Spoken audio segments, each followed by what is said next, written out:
Uh-huh. There's only one house on the right-hand side between Rittenberry and Madrid. This call was made by a worried neighbor who had just witnessed a house getting burnt, but what was about to come was even more terrifying. After looking at that, I noticed on the walls that there was a lot of red specks. And then come to find out, it was dried up blood as far as blood splatter. Something clicked in the back of my mind when I seen the dried up blood on his face and I seen the blood splatter on the wall. I knew this was a crime scene. However, this was just the beginning of the horrors that were coming along for the officers in the investigation, and they were soon going to unravel the evil secret of the victim's son. I went in there. I hit him once and I heard him moan. And then I was afraid that he might wake up and see us, so I just kept on hitting him. Hit him somewhere around 10 times. I've never seen any young children this age confess to murder, especially of their own father. On November 26, 2001, in Cantonment, Florida, emergency responders received an urgent call from a worried neighbor. There's a house right up behind me up Madrid that's on fire. Up Muskogee Road. Uh-huh. There's only one house on the right-hand side between Rittenberry and Madrid. As the firefighters entered the burning home, they were immediately greeted by thick clouds of smoke that clung to the air, choking visibility. The deeper they went, the denser the smoke became until they stumbled upon a scene that stopped them in their tracks. A man was slumped in a recliner, eerily still. At first glance, it appeared he'd simply passed out from the smoke, but what they discovered next shattered that theory. But he does have some type of wound to the head. Like I said, we just don't know if the fire could cause his head to pump like an eggshell, or if he's been struck or what. I don't know. We got at this point. Put it off as a crime scene at this point. The firefighters suspected this was not simply caused by the fire, rather something far more sinister taken place within these walls. Then he uncovered something that confirmed his worst suspicions. After looking at that, I noticed on the walls that there was a lot of red specks. And then come to find out, it was dried up blood as far as blood splatter. Something clicked in the back of my mind when I seen the dried up blood on his face and I seen the blood splatter on the wall. I knew this was a crime scene. This house belonged to 40-year-old Terry King, the man found dead in the recliner. He'd lived there with his two teenage sons, 13-year-old Derek King and 12-year-old Alex King. But as officers searched the house, a troubled realization struck. Both boys were missing, adding a new layer of urgency and mystery to the case. It got more complicated because then we're worrying about the kids. Then all kinds of things is running through my head as far as, did somebody grab them? They could be dead or they could be endangered somewhere. The officers immediately launched a search for the missing boys, turning the case into a race against time. They were now faced with two pressing questions. What had really happened to Terry? And where in the world were his sons? They were relatively new to the neighborhood. It's a rural stretch of road, and if somebody chooses to keep to themselves, they're going to have a pretty easy time doing that. To uncover the truth, investigators began delving into the past of this father and son trio. What they uncovered was far from ordinary. It was a chilling revelation that would send shockwaves through the investigation. The officers discovered that Terry Lee King had met his son's mother, Jeanette French, in 1985 while working as a printer. After 3 years of staying together, they welcomed Derek King on May 4th, 1988, and right after a year, on July 12th, 1989, Alex King was born. The King family now seemed complete from the outside, but cracks were already forming beneath the surface. In 1991, Jeanette gave birth to twins fathered by another man. Despite this, Terry supported Jeanette and the children, but the financial strain began to take its toll. By 1993, Terry's world collapsed entirely when Jeanette left, abandoning him with their two young sons, then just 5 and 6 years old. Unmarried and left to fend for himself, Terry struggled to raise Derek and Alex. Terry was trying to support his family on basically minimum wage, so that's really tough to do in any area. He had so many problems. He had narcolepsy. He had a couple of little traffic incidences. He had written some bad checks trying to get food for the family. He had a lot of legal things that he needed to take care of. So until he could get his driver's license straight, pay his fees, get all that stuff. He had to do something with his kids. Terry King, overwhelmed by single parenthood and financial struggles, sent his sons onto faith-based foster care, separating them into different homes.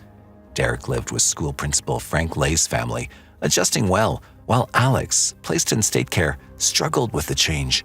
Seeing his son's grief, Terry worked tirelessly to rebuild his life, eventually securing a stable job. But in a bittersweet twist, Terry could only afford to bring one of his sons back. Choosing his youngest, Alex, they were reunited just months after their painful separation. Their reunion was meant to be a fresh start, but it soon proved to be far from the joyful life Alex had imagined. We knew that Terry had become rather reclusive. We felt that was because he had suffered so much hurt. Not only at the hands of the mother, but from other people. He'd had a lot of bad experiences, and he just kind of withdrew. This side of Terry was entirely unfamiliar to young Alex, who did his best to adjust.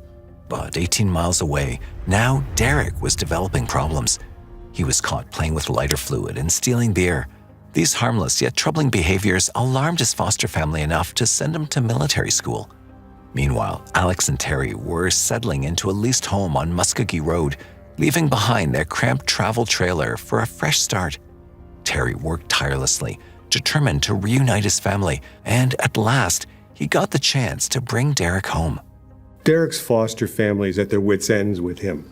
He's a problem kid. They decided to put him in a military school. Terry hears this and says, "No way, not my kid." Immediately goes, picks up Derek and takes him home. This reunion came as a joy for both the boys, but little did everyone know, this decision of Terry would turn out to be the worst mistake of his life. As the boys reunited under one roof with Terry, new challenges soon emerged. Despite his best efforts, Terry was still working minimum wage, making it difficult to manage all the expenses. His growing frustration caused him to distance himself from his children, who longed for a simple, happy family life. Terry even restricted them from playing outside, watching TV, or playing video games. To them, what was meant to be a fresh start in their new home began to feel like confinement, leaving the boys yearning for the family dynamic they'd always dreamed of. When Terry did get the boys back, the fear that he'd lose them again overwhelmed him, and he practically kept his sons prisoners. While the kids struggled to adjust to their father's strict rules, a new figure entered their lives, and he felt like a breath of fresh air. Ricky Chavez, a 40-year-old family friend, quickly became a welcome presence in their home. He offered the boys the freedom they'd longed for, allowing them to do whatever they wanted, and even helped Terry financially. Ricky's presence seemed to bring relief to everyone, as he not only bonded with the boys, but also saved Terry from the expense of hiring a babysitter for his children. He quickly became an inseparable part of the family. Ricky's a charismatic fellow. He's got the gift of gab. He always had kids around. He had video games. He had entertainment centers. So wherever Ricky was, there was always a party. They liked Ricky because Ricky would let them watch TV. He would let them play video games. He would let them do whatever they wanted, and they liked that. However, cracks in their seemingly harmonious relationship began to surface when Terry abruptly restricted Ricky's access to the boys. Terry had Ricky Chavez's name removed from the list at school to pick up the kids. Ricky Chavez was basically the only person he had on the list to do that. So for him to remove him from that list tells me that there was a problem somewhere. The officers soon uncovered the reason behind Terry's decision. It stemmed from the troubling behavior of his youngest son, Alex. His abrupt and unusual actions had alarmed Terry, compelling him to take matters into his own hands to regain control of the situation. Alex became more and more withdrawn. He quit calling Terry father, and he started calling him by his name. And I think he was a little more disrespectful and pulling back and slightly more rebellious. Terry believed Ricky's influence was the reason behind Alex's sudden change in behavior. He stopped them from visiting Ricky's home. However, his decision to restrict the only freedom he gave to them backfired. Frustrated by the imposed limitations, both boys struggled to cope and ultimately made the drastic decision to run away from home along with every knife in the house on November 16, 2001. Furious and desperate, Terry searched relentlessly for his sons. He plastered missing posters across town, pleading for any information about their whereabouts. He contacted the sheriff's office and continued his own search too. Convinced he knew where they might be, Terry headed straight to the place where he was certain he would find them, Ricky's home. When the boys ran away, Terry was convinced that they had run to Ricky. So that was the first place he went. So where's my boys? And Ricky said, they're not here.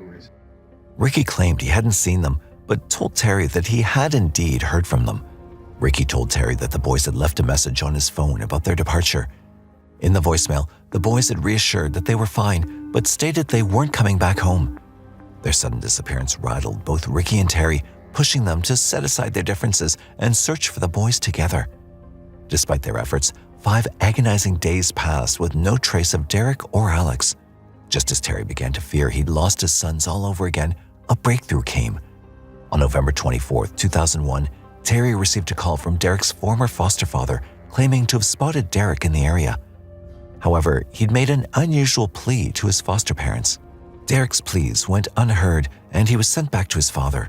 Then the police were called, and before the police arrived, Derek said, "You can't send us back to our dad." Derek is begging his foster family, please don't send me back. Please don't send me back there. Once home, Terry pressed him relentlessly with questions about his younger brother Alex, intensifying the tension in the household. Derek claimed that they'd been staying in the woods for the past 5 days and that Alex was still there. However, he offered no specific details to help Terry locate his younger brother, leaving Terry to search on his own. The next day, on November 25, 2001, brought a glimmer of hope when Ricky called Terry, claiming Alex had contacted him from a payphone. Ricky went to pick Alex up and reunited him with his father. Terry felt a sense of relief having both of his sons back under one roof, unaware that this reunion would set the stage for a chain of deeply disturbing events. His fear of losing his sons forced him to lock his sons again in the house. When Alex and Derek were back after running away, they were preoccupied by the thought that they were going to be seriously punished for what they had done, and they were afraid of their father. He was going to sleep in the living room, and he had the boys in the bedrooms, and he had locked the doors, and he was trying to keep the boys there so they wouldn't run again.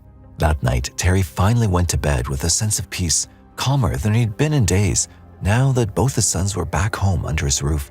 But this fleeting relief would be his last, as he closed his eyes for what would unknowingly be the final time never to wake up again.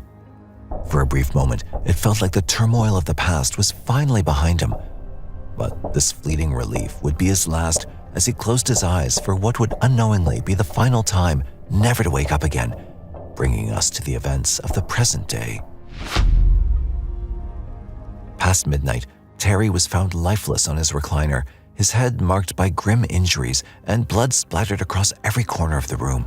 After discovering Terry in this condition and uncovering all the details, it became crucial for the officers to speak with Ricky, as he could hold the key to unraveling the case and possess vital information. He was brought in for questioning, and he revealed that he had indeed heard from Alex. Alex had left a message with Ricky's voicemail as far as that he wasn't coming home. This voicemail was crucial to the case, and so was Ricky. The officers decided to visit his house to retrieve the recording and gather any relevant information. However, they were taken aback by the outlook of his home and his behavior. We got to Ricky's house. He has these tall privacy fences around his property and some wire around the tops of the fences. And he also had cameras everywhere. He came in and he was nervous, and he went on back to the back to go to the bathroom, apparently. But he was in a hurry to get back there. And we're kind of looking around, but we're real careful because there's cameras everywhere. He's monitoring every little thing that goes on out there. He had cameras in his yard. He had a high privacy fence with electric fence across the top of it around his yard. The officers were able to get the voicemail from Ricky's phone, and just when they thought they were heading to find the boys, they were confronted with another shocking piece of information.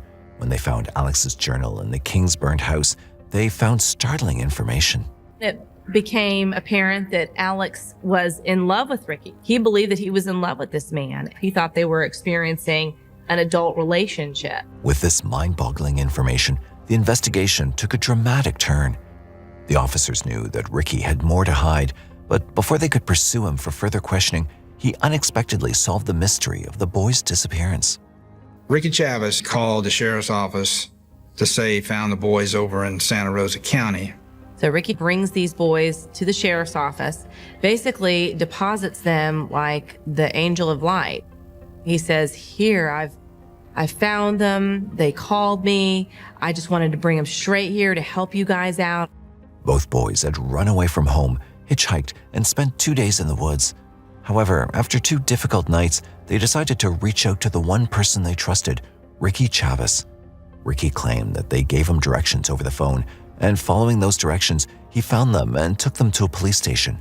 With both boys in their custody, the officers began questioning them about that fateful night, as they were the only ones present at the home with their father.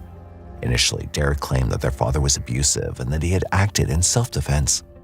Alex once again impressed on Derek the need for protection. I need you to be there for me, to stand up for me, to look out for me. You are my older brother. And so I think Derek felt that responsibility. Derek stated that his father had hid his younger brother, and to protect him, he'd grabbed a small bat to strike his father. However, the officers were not convinced by his explanation. Well, right away, pretty quick from looking at the crime scene, I knew that wasn't true. So the way I worded it was, these crime scenes, they paint a picture, and we know what your dad was doing and where he was at when all this took place. And at that time, he changed his statement. In a sudden and dramatic shift, Derek changed his story.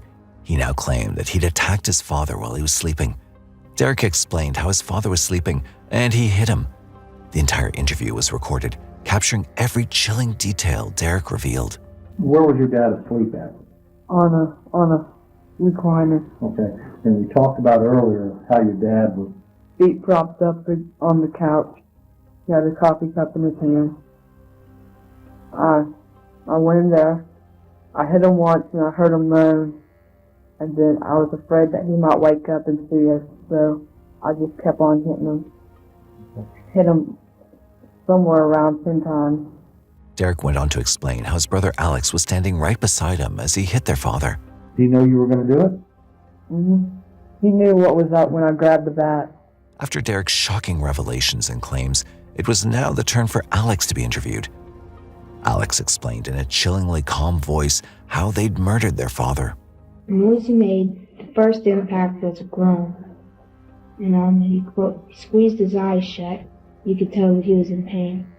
Second time he made contact, which was the third time he swung, I think it knocked him out.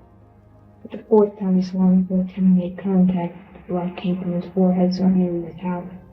By the time he got done, he was still trying to breathe. And made sort of like it sounded like the person has a slightly stopped up nose. After this shocking confession, it was important for the officers to confirm the claims of Derek he'd made earlier. Both brothers had maintained the account of their father being abusive. Their descriptions, however, failed to convince the police. Did he threaten you in any way? No, sir. Okay. Not at all. Oh, all right. Not like verbally. Okay, what do you mean? Like he was staring me down from. The officers now began to question the abuse claims made by both boys. To probe deeper, they adjusted their line of questioning with Alex, and he revealed something that would later prove to be crucial for the case. Mental abuse had started a long time ago, and it had been going on for a real long time. I got informed by someone that he was doing this, and so... Who informed you of that? Don't really want to say. Well, no, you need to tell us who informed you of it. It was Rick, wasn't it? Yeah. Rick said that he was mentally abusing you? Yeah, he told me that, well, we talked a lot. We were good friends. He said that he'd done abuse. Now, with growing doubts about Ricky's involvement, the officers questioned Alex about Ricky's account, to which he calmly replied. Until you told him, did Rick know anything about what happened that night? Did he know beforehand what was going to happen? Did he know right after? He knew... I don't think he knew anything beforehand. He said that felt that it might come down to this, but we didn't tell him about it beforehand. Alex made similar statements to his brothers, but his story had one shocking amendment. Alex made the statement that Derek hit him, but I'm the one that put it in his head. It was my idea. So Alex was telling us that he's the one that thought this up. These startling claims from both boys left everyone involved in disbelief, so much so that they found it nearly impossible to believe. I've never seen any young children this age confess to murder, especially their own father. It was kind of a shock in a sense because that's impossible. How in the world? With these confessions, it appeared that the missing persons investigation and the murder investigation had both been solved, but the police still had their doubts, and the truth was still far beyond their reach.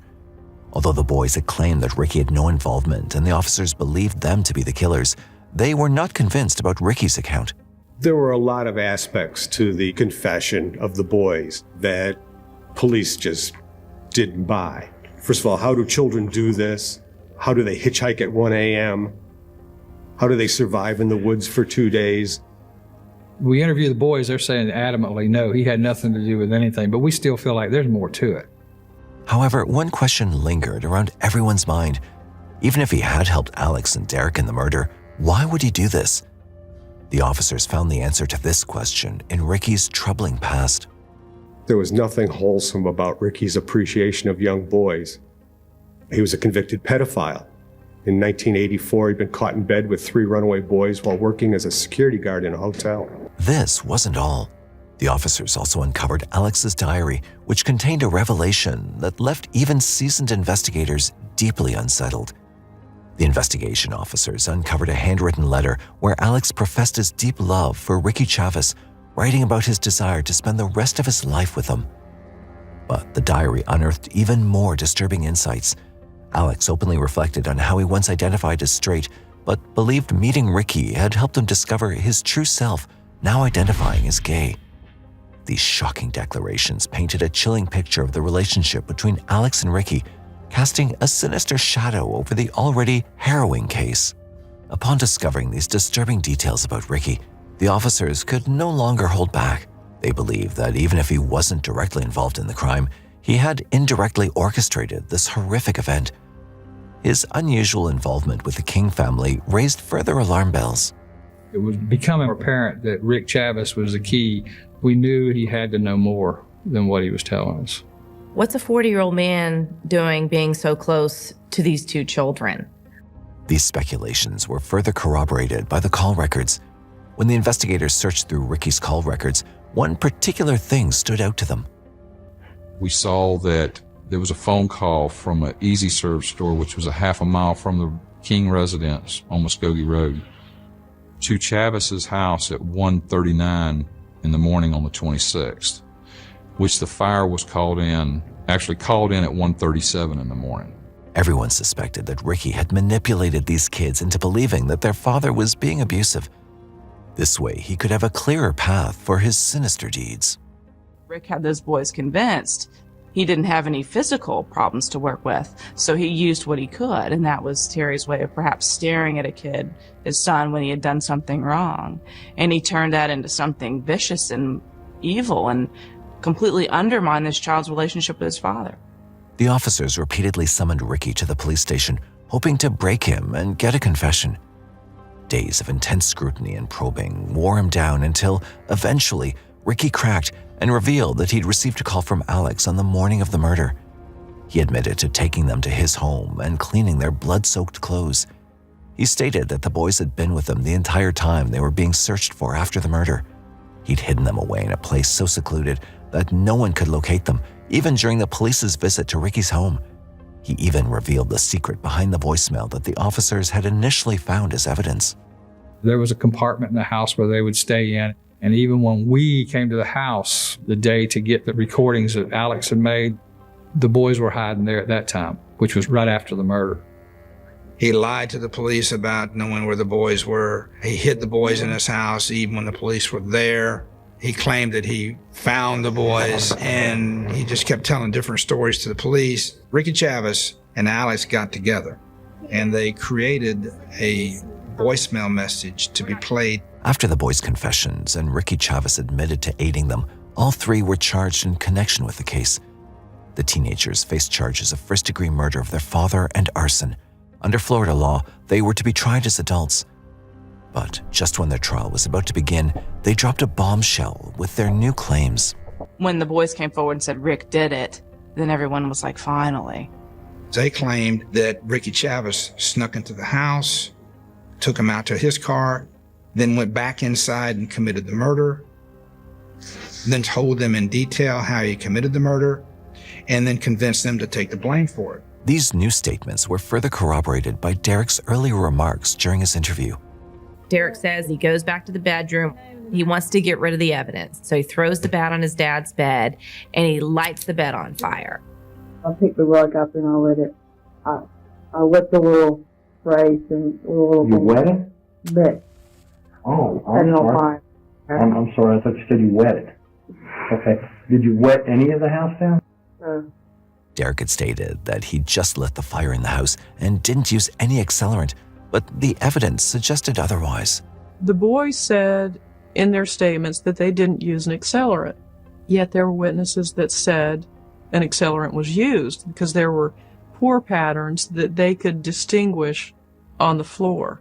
This information implied that there was another person involved who could have helped the boys or had actually committed the murder, as per the boys' testimony. However, the officers were certain that the boys were involved too. Boys weren't saying that he helped them. They were just trying to dump the whole thing on Chavez, you know. That made me suspicious because I knew that wasn't true. I mean, I knew that they were there. And so I thought somewhere in all this murky, muddy water, we'd find the truth. The officers now had claims of molestation against Ricky, along with him being involved in the murder of Terry, but they didn't have any evidence to prove it. And he even had Alex thinking that Alex, had feelings for him. And whether anything happened or not, at that time, up to that point, couldn't prove it for sure. We had no way that we could charge Chavez with any kind of molestation type stuff or anything. There was no physical evidence, no eyewitnesses or anything like that. Ricky Chavez's trial began in 2002. He was tried separately and ahead of the King brothers due to the severity of the allegations against him. If found guilty, his conviction could potentially absolve the King brothers of responsibility. Ricky faced charges of first-degree murder in connection with Terry King's death, along with allegations of molesting Alex King and kidnapping of the King brothers. During the trial, the prosecution presented conflicting theories regarding the murder. They argued that Ricky was either the mastermind behind the murder or an accomplice, but he was not the murderer. In August 2002, the judge dismissed the charges against Ricky for allegedly leading this horrific crime by coercing the boys into killing their father.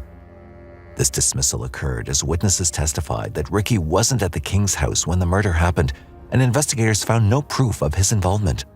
Ultimately, Ricky was acquitted of murder charges, but was convicted for tampering with evidence and as an accessory after the fact to murder, for which he received a total of 35 years. Additionally, he was sentenced to 5 years in prison for false imprisonment. His sentences run concurrently, and he's likely to be released in 2028. The dismissal of Ricky's initial charges, on the other hand, was a significant blow to the case against Alex and Derek, indicating that the boys had meticulously plotted and committed this heinous crime on their own. On September 6, 2002, the jury found Alex and Derek guilty of second-degree murder in the death of their father, Terry King. Both boys faced potential sentences of 22 years to life for the murder and 30 years for the arson. However, this conviction was later overturned by a judge due to violations of the boys' right to due process. Nearly a year after the murder, on November 14, 2002, a mediated agreement was reached. Alex and Derek pled guilty to third-degree murder and arson. Alex received a sentence of 6 years in prison, while Derek was sentenced to 7 years. In the immediate aftermath, the King family expressed that they were there for both the boys. They did have anything to do with it, or did not. I still love them and I forgive them. You're not dealing with two criminal masterminds. You're dealing with two confused kids. In April 2005, Alex King, then grappling with the weight of his past, attempted to flee the institution where he was serving a sentence. Rather than punish him with additional prison time, a judge made the compassionate decision to send Alex to a juvenile detention camp and placed him on 5 years of probation. This served as a pivotal moment for Alex, a wake-up call that spurred him to pursue his GED and reevaluate his life's trajectory. On April 9, 2008, Alex was released from prison and welcomed into the Jacksonville, Florida home of the Medico family. Life on the outside, however, proved daunting. Lacking work experience and burdened by his criminal record, Alex struggled to find stable employment. Determined not to let his circumstances define him, he enrolled in a community college in 2009. But trouble found him again. In 2011, Alex fled the scene of a car accident in Pensacola, an incident that earned him a 3-year prison sentence for parole violations. 21-year-old Alex King is in trouble with the law again. Last Thursday in Pensacola, King was arrested for leaving the scene of an accident. He also tested positive for opiates, both violations of his probation. Despite this setback, Alex was released early in December 2013 after serving half his term. Following his release, he sought a fresh start in Texas, moving closer to his brother Derek. Derek King, too, had faced a long road of reflection. Released in July 2009 after serving 7 years, he relocated to Texas to begin anew.